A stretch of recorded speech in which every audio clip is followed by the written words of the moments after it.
یہ کہانی ہے جولائی 2021 کی۔ 30 سال کے نظر آنے والے یہ بھائی صاحب ابھی تک کالج میں پڑھ رہے ہیں اور ان کے مطابق یہ ابھی 20 سال کے ہیں اور ان کا نام ہے ربڑی استاد۔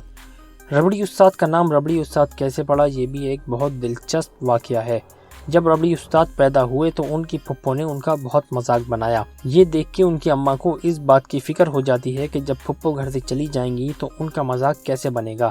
اسی لیے وہ ان کا اتنا عجیب و غریب نام رکھ دیتی ہیں۔ یہ ہیں شوقین بھائی، محلے کے آوارہ لڑکے، پڑھے لکھے تو یہ ہیں نہیں، آج کل ایک لڑکی کے چکر میں مصروف ہیں اور ربڑی استاد کے پیچھے پڑے ہوئے ہیں کہ ان کو ایک لو لیٹر لکھ کر دے دے،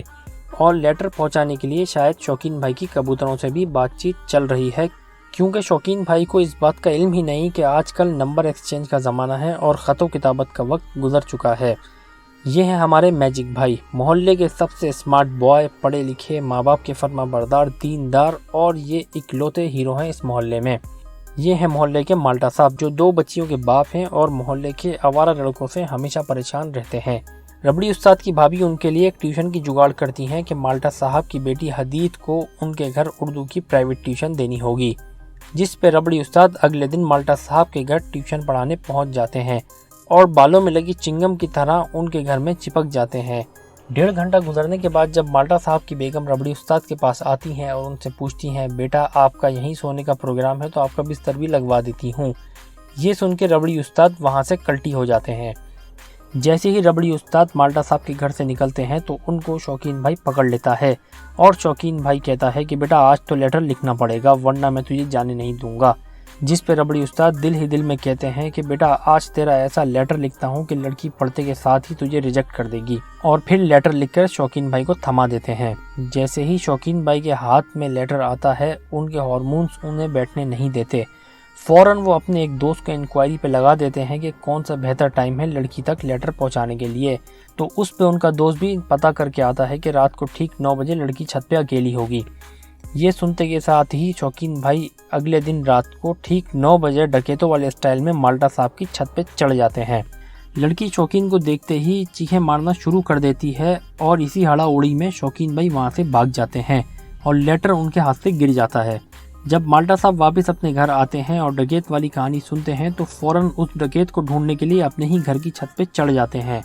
ڈکیت تو ان کو ملتا نہیں لیکن اس کا خط مل جاتا ہے جس میں پیار اور محبت کی میٹھی میٹھی باتیں لکھی ہوتی ہیں، جسے پڑھ کے مالٹا صاحب بہت خوش ہوتے ہیں، مگر لاسٹ میں لکھا ہوتا ہے فار مالٹا صاحب۔ یہ پڑھ کے مالٹا صاحب کی تو چیخ ہی نکل جاتی ہے اور وہ سیدھا نیچے آ کے اپنی بچی کی نوٹ بک میں ربڑی استاد کی ہینڈ رائٹنگ میچ کر لیتے ہیں اور بس انکوائری ختم، جرم ثابت ہو گیا اور مجرم مل گیا۔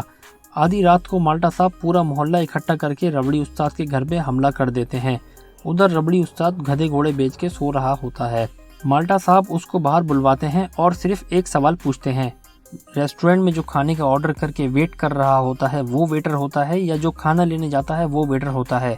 اس پہ ربڑی استاد کا دماغ گھوم جاتا ہے، اس کو کچھ سمجھ میں ہی نہیں آتا اور وہ کہہ دیتا ہے کھانا لینے جانے والا ویٹر ہوتا ہے۔ یہ جواب مالٹا صاحب کو بالکل پسند نہیں آتا اور وہ ربڑی استاد کے منہ پہ سیدھا چیپ دیتے ہیں۔ اس پہ ربڑی استاد کا بھائی ٹیپو سلطان مالٹا صاحب سے معافی مانگ کر مالٹا صاحب کو وہاں سے جانے کو کہتا ہے اور دروازہ بند کر کے اس کو دونوں بھائی طبیعت سے کوٹنے لگتے ہیں اور بولتے ہیں اسی دن کے لیے تجھے پڑھایا لکھایا تھا، ایک آسان سے سوال کا جواب بھی نہیں دے سکتا۔ وہ تو شکر ہے یہ ہمارا چائنا کا ٹیپو سلطان ہے، اس نے تلوار نہیں نکالی بیلچا ہی لے کے آ گیا، لیکن ربڑی استاد کی بہن اس کو بچا لیتی ہے۔ ادھر شوقین بھائی کا مخبر دوست شوقین بھائی کو بولتا ہے، ابے استاد تم تو کسی کام کے ہی نہیں ہو، لیٹر ربڑی استاد سے لکھوایا، مخبری میرے سے کروائی، خود لیٹر دینے کے لیے گئے تو سارا رائتا پھیلا دیا، تم رہنے دو میں پٹا لیتا ہوں بچی۔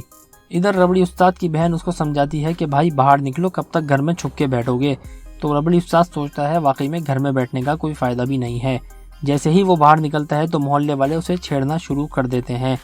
جس پہ ربڑی استاد کو بہت زیادہ غصہ آتا ہے۔ ادھر شوقین بھائی بھی اپنی ٹینشن میں بیٹھا ہوتا ہے، اپنے دوستوں پہ غصہ کر رہا ہوتا ہے کہ ربڑی استاد کو پکڑ کے لے کر آؤ، جس پہ وہ بولتے ہیں کہ ابے تو کسی کام کا ہے تو نہیں، الٹا ہمارے اوپر ہی غصہ کیے جا رہا ہے، جا خود ڈھونڈ لے اس کو۔ وہ جب آپ کے اوپر برائی کا وقت چلے تو چاروں طرف سے برائی آپ کو گھیر لیتی ہے۔ اسی طرح سے ربڑی استاد کے بھی ستارے گردش میں چل رہے ہیں۔ جب گھر سے آ رہے ہیں یا جا رہے ہیں، گلی میں مالٹا صاحب کا ہی سامنا ہو رہا ہے